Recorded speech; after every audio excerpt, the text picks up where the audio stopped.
সমাজের শুধুমাত্র আমাদের ছাত্র আন্দোলন যারা করেছে বা বৈষম্য বিরোধী ছাত্র জনতার যে আন্দোলন, এই আন্দোলনে তারা রাষ্ট্রের সংস্কার চেয়েছে। আসলে রাষ্ট্রের সংস্কার তখনই সম্ভব যখন এই রাষ্ট্রের প্রতিটি সমাজ ইসলামের আলোকে, মানবতার আলোকে, ইনসাফ ভিত্তিক সমাজগুলো যখন পরিবর্তন হবে, সমাজের রন্ধ্র রন্ধ্র থেকে সকল আগাছা যখন দূর হবে, তখনই পূর্ণ একটি রাষ্ট্র সংস্কার করা সম্ভব।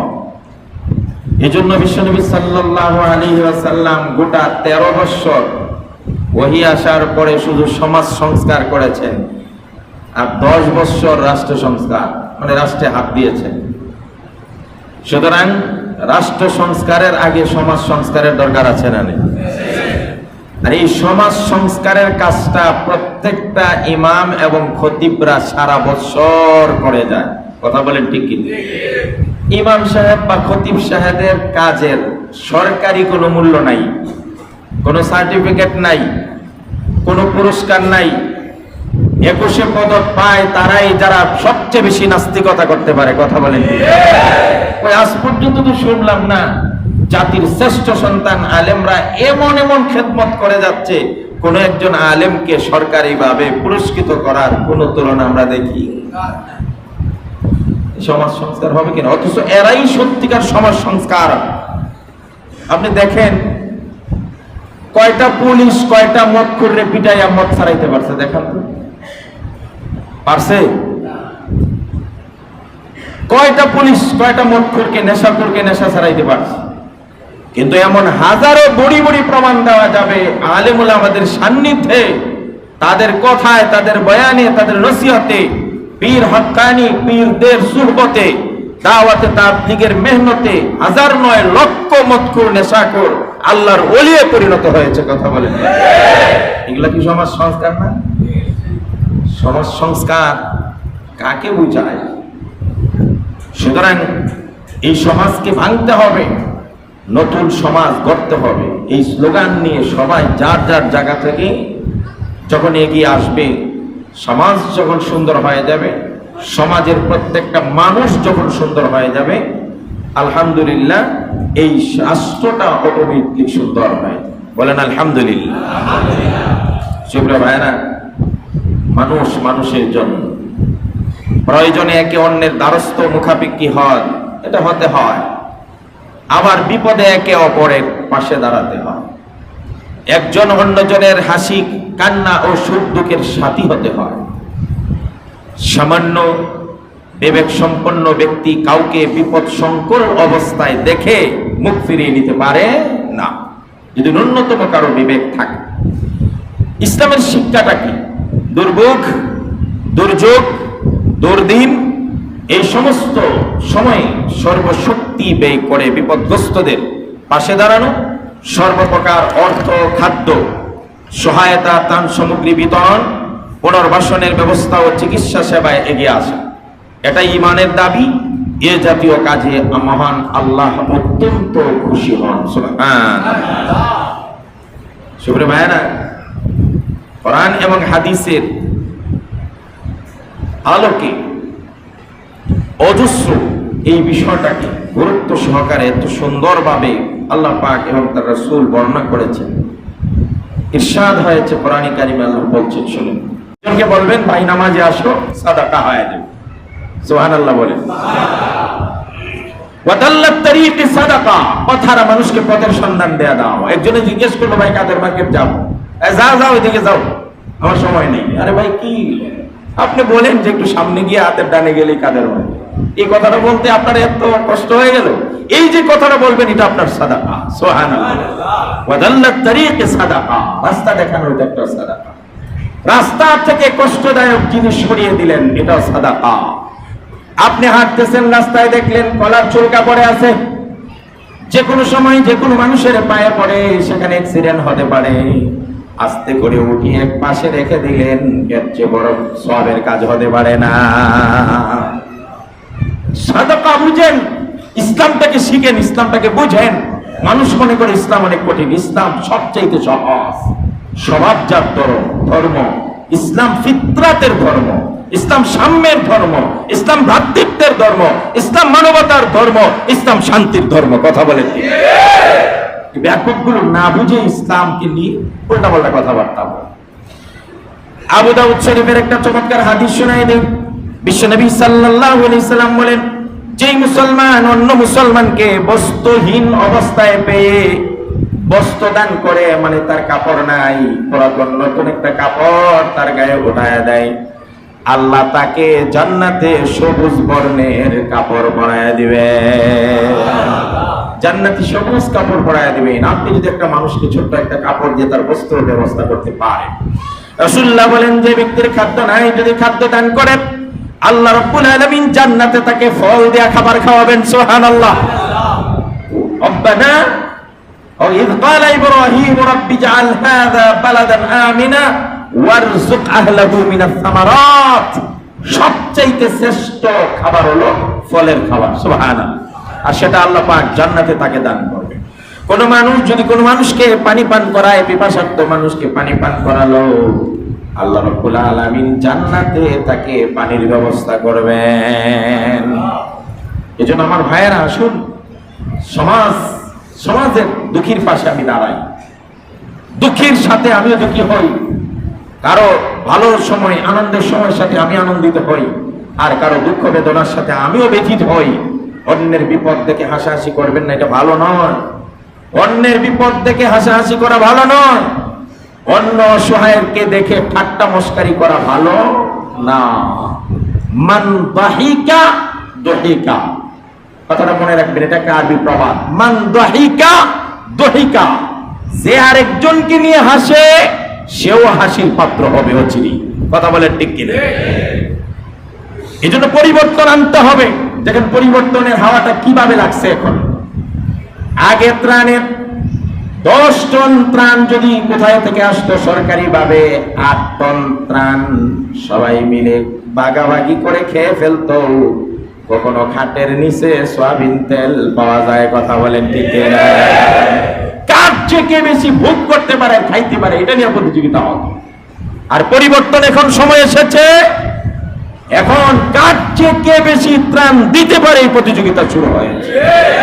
বিশ্বাস করবেন না, ফেনীর রাস্তায় কুমিল্লা বিশ্বরোড পর্যন্ত কি পরিমাণ গাড়ি, আর 100 গাড়ির মধ্যে 60টা গাড়ি ত্রাণের গাড়ি। সুবহানাল্লাহ। কি পরিমাণ বাংলাদেশের মানুষ ঝাঁপিয়ে পড়তে পারে, এটা একটা মেসেজ। মোদি বাবু, আপনি মনে করেছিলেন পানি আর বন্যা দিয়ে বাংলাদেশের মানুষকে ভাসিয়ে দিবেন। বাংলাদেশের মানুষ বন্যায় আর ভয় পায় না। আমাদের পানি নিয়ে খেলামেলা করেছি ছোট থেকে, পানিতে অভ্যস্ত হয়ে গিয়েছি। 2-4 লক্ষ কেন 10 লক্ষ মানুষও যদি পানিবন্দী হয়ে যায়, 18 কোটি মানুষ তাদের পাশে দাঁড়াবে, ইনশাআল্লাহ কিচ্ছু হবে না। সুতরাং এই সমস্ত আলতু ফালতু বিষয় দিয়ে বাঙালিকে আর ভয় দেখানো যাবে না। জুজুর ভয় অনেক দেখাইছেন, জুজুর ভয় অনেক দেখাইছেন। পেঁয়াজ বন্ধ করে দিব, এই বন্ধ হয়ে যাবে, এদের বিরুদ্ধে কথা বলা যাবে না। আলহামদুলিল্লাহ, এখন ইন্ডিয়াতে পেঁয়াজ বন্ধ হলে পাকিস্তান থেকে পেঁয়াজ আসবে। কথা কোন ঠিক কিনা? তোরা যদি বন্ধ করস তাহলে আমরাও বন্ধ করে দিই। তাদের যেমন আমাদের দরকার, আমরাও আমাদেরও তাদের দরকার। ভারত, ইন্ডিয়া একটা পরাশক্তি দেশ হচ্ছে।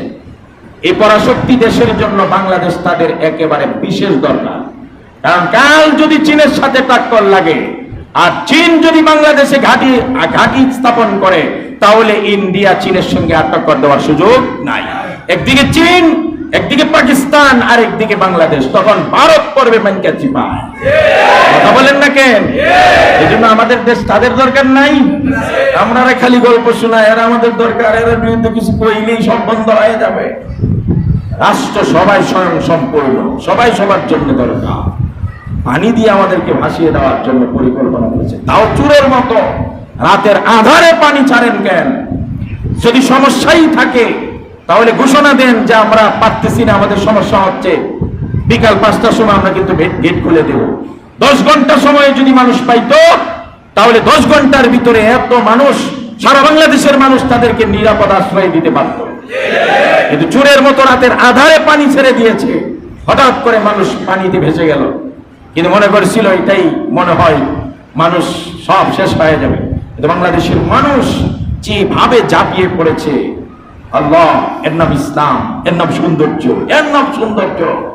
আমরা যে ত্রাণ নিয়ে গেলাম, দেখলাম মুসলমান তো সংখ্যায় বেশি, তারা রাস্তায় দাঁড়িয়েছে, শত শত মানুষ কারাগারি করছে ত্রাণের জন্য।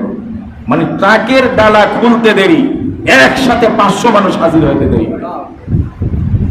তো আমি খেয়াল করলাম রাস্তার ওই পাশে 2-3টা ভদ্র মেয়ে মহিলা হাফ ঘুমটা দিয়ে দাঁড়িয়ে আছে, করুণ চোখে, মনে হচ্ছে না পারতে চাইতে, না পারছে ধাক্কাধাক্কি করতে, আবার পেটে ক্ষুধা আওয়াজ, কি করবে, দাঁড়িয়ে আছে।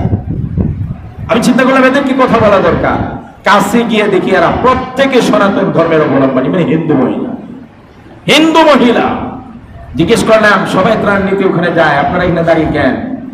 হুজুর, একজন বলল যে আমার স্বামী বড় একজন স্বর্ণ ব্যবসায়ী, কিন্তু সব শেষ হয়ে গেছে, নিঃস্ব হয়ে গেছে, বিবেক বাদে এখানে কারাগারি করে ত্রাণ নিতে সকাল 9টা থেকে দাঁড়িয়ে আছে। প্রায় তখন ঘড়িতে প্রায় 12টা পার হয়ে গেছে, 1টার দিকে 3-4 ঘন্টা যাবত দাঁড়িয়ে আছে। এইভাবে 3-4 জন হিন্দু মহিলাকে জিজ্ঞেস করার পরে, তাদের অবস্থা জানার পরে আমি চিন্তা করলাম এদেরকে এইভাবে ত্রাণ দেওয়ার প্রয়োজন না, এদের আত্মসম্মান বোধ আছে। তো পকেট থেকে জনে 500 টাকা করে তাদেরকে আলাদাভাবে হাদিয়া দিলাম। বললাম এটার নাম ইসলাম, এটার নাম ইসলাম। ইসলাম মানুষকে মানুষ মনে করে, আর আমার দেশের হিন্দুরা তাদেরকে সংখ্যালঘু মনে করে। কথা বলেন ঠিক কিনা? আরে বেটা, তোরা সংখ্যালঘু পরিচয় দিবে কেন? তোরা বল আমরা বাঙালি, আমরা বাংলাদেশি, আমরা মানুষ। তারা 2-4টা টাকা খেয়ে আজ হিন্দুরা স্লোগান দেয় শাহবাগ। আমি একটা পোস্ট দিছি, যে নাচে এখন সবাই শাহবাগ যায়, কেউ কেউ আমার এটার দাবি, কেউ কেউ এটার দাবি। তা আমি একটা পোস্ট দিলাম, শাহবাগকে আপাতত মামার বাগ নাম দিলে কেমন হয়? কারণ মামার বাড়ির আবদার বলে একটা কথা আছে না? তোরা এখানে গিয়ে চিল্লা পাল্লা করে আর বলে আমরা নির্যাতিত, আমাদের মন্দির ভাঙ্গা হচ্ছে, আমাদের এই হচ্ছে সেই হচ্ছে। ফেনী, নোয়াখালী, কুমিল্লার একটা হিন্দু পরিবার বলতে পারবে না যদি কোনো মুসলমান হিন্দু পরিচয় দেওয়ার পরে তাকে ত্রাণ দিয়ে না দিয়ে চলে গেছে, এমন প্রমাণ কেউ দিতে পারবে না। তোমরা কি ভুলে গেছো তোমাদের বিশ্বজিতের কথা? বিশ্বজিৎকে যেদিন উগ্র সন্ত্রাসী সংগঠনের ছেলেরা দৌড়িয়ে কুপিয়ে আক্রমণ করেছিল, বিশ্বজিৎ চিৎকার করে করে বলেছিল আমি জামাত শিবির নই, আমি জামাত শিবির তো নই, আমি মুসলমানই না, আমি হিন্দু। তারপরও মারছে, বলে তোমরা আমার কথা বিশ্বাস করো না, আমি যে হিন্দু, প্রয়োজনে আমার কাপড় খুলে চেক করে দেখো আমি হিন্দু না মুসলমান। কিন্তু সেই দিন সেই কাপুরুষেরা, সেই দিন সেই জালিমেরা এই কথা বলার পরেও তোমাদের সেই বিশ্বজিৎকে কুপিয়ে হত্যা করেছিল, এই ইতিহাস তোমরা ভুলে গেছো না? আমরা ভুলে যাইনি। কোন মুসলমান কোন মন্দিরে আক্রমণ করতে পারে না। সুপ্রিয় ভাইরা, এই জন্য পরিবর্তন এসেছে। এখন দেওয়ার দরকার, এখন ভোগের সময় নয়, এখন আত্মত্যাগের প্রয়োজন। এই জন্য যে যেভাবে পাচ্ছে চাপিয়ে পড়েছে। আপনারা দেখেছেন আস-সুন্নাহ ফাউন্ডেশন কর্তৃক শেখ আহমদুল্লাহ সবচেয়ে বেশি অবদান রাখছে। একদিনে 20 কোটি টাকা তাকে মানুষ অনুদান দিচ্ছে দেওয়ার জন্য। ছাত্র জনতারা ডিএসসিতে লক্ষ লক্ষ টাকা মানুষ টানছে। আরে সুবহানাল্লাহ, কত মানুষ মায়ের জমানো ব্যাংকগুলো খুলে দিয়ে দিচ্ছে, কত মেয়েরা নিজেদের মার্কেটের টাকা দিয়ে দিচ্ছে, লক্ষ লক্ষ টাকা দিচ্ছে তাদের, তারাও সমানে বিতরণ করছে। চরমোনায়ের পিসাব, নায়েবা পিসাব, যার সঙ্গে আমরা ত্রাণ দিয়েছি, এবং আমাদের ত্রাণের কিছু প্যাকেট হুজুরের হাত দিয়ে দেওয়া হয়েছে। বড় কথা না, আপনি আমাদের প্যাকেটগুলো দেন। রাত দিন চেষ্টা করে যাচ্ছে। তাদের বিভিন্ন ইউনিট, ছাত্র আন্দোলন, ইসলামী আন্দোলন, জাতীয় উলামা শাইখ আইম্মা পরিষদ, যার যার মতো করে পরিশ্রম করে যাচ্ছে। বিএনপির ভাইয়েরা দিচ্ছে, জামাতের লোকেরা দিচ্ছে, আল্লামা মামুনুল হকের খেলাফত মজলিস তার সংগঠন এবং তিনি নিজে মাঠে কাজ করছেন। হাইবুর রহমান মিসবাহ বড় বড় বস্তা মাথায় নিয়ে পানিতে হেঁটে হেঁটে ত্রাণ বিতরণ করছেন গাজী ইয়াকুব ভাই, যাকে মানবতার ফেরিওয়ালা বলা হয়।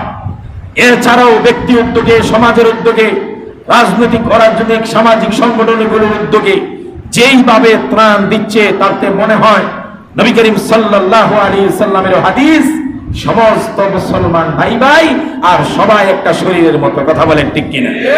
কিন্তু এখানেও একটা দুঃখ আছে। দুঃখটা কি? বাংলাদেশের দুই একটা টিভি চ্যানেল, সংবাদ মাধ্যম কিছুটা পরিবর্তন হয়েছে, কিন্তু ম্যাক্সিমাম সংবাদ মাধ্যমগুলো এখনো তাদের হলুদ সাংবাদিকতা করে যাচ্ছে। আসন্না ফাউন্ডেশনের মতো বাংলাদেশে কোন সংগঠন এত ত্রাণ দিয়েছে শুনেছেন? কথা বলেন। শেখ আহমদুল্লাহ বলেছে, আমরা আগামী কয়েকদিনের মধ্যে পুনর্বাসন, বাড়িঘর নির্মাণ ইত্যাদি ইত্যাদি খাতে 100 কোটি টাকার পরিকল্পনা করেছি। কয় টাকা? রাষ্ট্র এত টাকা দিতে পারে না। আর মানুষ কিভাবে তাকে বিশ্বাস করছে, বিশ্বাসের আমানতের জায়গাটা কিভাবে মজবুত করেছে। অথচ কয়টা টিভিতে শেখ আহমদুল্লাহ সাক্ষাৎকার নিয়েছে, কয়টা টিভিতে তার খবর প্রচার করেছে। 2 টাকা ত্রাণ দিয়ে তাদেরকে বড় বড় হাইলাইট করে সংবাদ প্রচার করা হয়, কিন্তু আলেমদের অবদান তাদের চোখে পড়ে না। এখনো তারা ঠিক হয় নাই। যদি এখনো বৈষম্য ধরে রাখো, মনে রাখবা, একবার যখন বৈষম্য বিরোধী আন্দোলন হয়েছে, যেখানেই বৈষম্য দেখা যাবে সেখানে আবার আন্দোলন হবে। কথা বলে ঠিক? আলেমদের অবদান তুলে ধরো জাতির সামনে। একটা যুগ তো আলেমদেরকে খালি পচাইছো, জঙ্গি, মৌলবাদী, জামাত শিবির, হেফাজতি। মানে হেফাজত এটাও একটা গালি। সুবহানাল্লাহ, হেফাজত এটাও একটা গালি। হেফাজত ইসলাম, ইসলামের হেফাজত করার জন্য সর্বদলীয় মানুষ গেছে, এটাকেও তারা হেফাজতি বলে গালি দিয়েছে। এখন সময় এসেছে সব দৃষ্টিভঙ্গি পাল্টাইতে হবে। এখন আলেমদের অবদান, মুসলমানদের অবদান গুলো বেশি বেশি করে তুলে ধরতে হবে ইনশাআল্লাহ। ইসলামপন্থীদের অবদান যেন কখনো তারা পাশ কাটিয়ে না যেতে পারে। একটা কথা পরিশেষে আমি বলতে চাই, উদাত্ত আহ্বান জানাইতে, একটা যুগ গেছে এমন, কোন একটা খারাপ দৃষ্টান্ত আসলে, যেমন মনে করেন 24 ঘন্টার মধ্যে 12 ঘন্টা বিদ্যুৎ নাই, তো আপনি যখন বলবেন কি ব্যাপার, খালি বিদ্যুৎ যায়, বিদ্যুৎ দেয় না, বিদ্যুৎ কি হয়? তো এটার উত্তর তো এটা নয় যে আগের আমলে কি পরিমাণ বিদ্যুৎ পাইছো, এখন যে এটুকু পাইছো এটুকু খুশি থাকবে, এটার উত্তর এটা। আরে আগের আমল যদি খারাপ হয়ে থাকে, এরারে বাদ দিয়া তোমাকে ভালো মনে করেই তো বসাইছে, তো তুমি আবার আগেরটার উদাহরণ দাও কেন? আগেরটা না হয় ভাবলাম খারাপই, তো তুমিও কি খারাপই হতে চাও? এই যে একটা দৃষ্টান্ত, এই দৃষ্টান্তগুলো দিবেন না। কোন খারাপ যদি না, আগের আমলে তো কত খারাপ আছে, এখন তো ভালোই আছে না। এখন আমরা ভালো থাকার জন্যই আপনাদেরকে এনেছি। আমরা কোনো খারাপ দেখতে চাই না। আমরা চাই হত্যার বিপরীতে হত্যা নয়, সন্ত্রাসের বিপরীতে সন্ত্রাস নয়, শত্রুতার বিপরীতে শত্রুতা নয়। ভ্রাতৃত্বের বন্ধন দেখাও, উপমা সৃষ্টি করো, ভালোবাসা দাও, উদার দিল দিয়ে তাদেরকে গ্রহণ করো, তাহলে মানুষ তোমাদেরকে বুকে টেনে নিবে। কথা বলে ঠিক? আর যদি ওই পথে হাঁটো আর গো আগে তো এমন করছে, এই তো শিখে গেছে, এই জন্য আমরাও ভাঙি, আমরাও মারি, তাহলে সবার গন্তব্য একদিকেই হবে। আল্লাহ বলেন, ওয়াজাদিলহুম বিল্লাতী হিয়া আহসান, ভালোটা দিয়ে তুমি গ্রহণ করে নাও। এই প্রসঙ্গে বলি, ছাত্ররা রাগ করবেন না, এখানে অনেক ছাত্র আছে। ছাত্ররা আন্দোলন করেছে, তাদের আন্দোলনের ফসল হলো বর্তমান অন্তর্বর্তীকালীন সরকার। এই সরকারও ছাত্রদের পছন্দনীয় সরকার, ঠিক না? তারাই নামের তালিকা দিয়েছে, সব করেছে। বাংলাদেশের সেনাবাহিনী আছে, এ পর্যন্ত যা হয়েছে হয়েছে। এখন আপাতত আমি তো একটা জিনিস সবসময় আপনাদেরকে বলি, যে আমি সব সময় যেটা খারাপ, যেটা অন্যায়, সেটাকে অন্যায় বলতে হবে। আজকে ডক্টর ইউনূস স্যার, আমি বললাম না, তিনি আমেরিকার একজন প্রিয় মানুষ, তার সাথে পশ্চিমা দেশগুলোর অন্তরঙ্গ। আমরা ডাক্তার ইউনূসের এখন পর্যন্ত সবগুলো পদক্ষেপ ভূয়সী প্রশংসা করছি, ভালোবাসছি। কিন্তু ডাক্তার ইউনূস সাহেব যদি আমেরিকার মতাদর্শ, আমেরিকার মতাদর্শ কি? অনেকগুলোর মধ্যে একটা হলো না, সমকামিতাকে কি করে?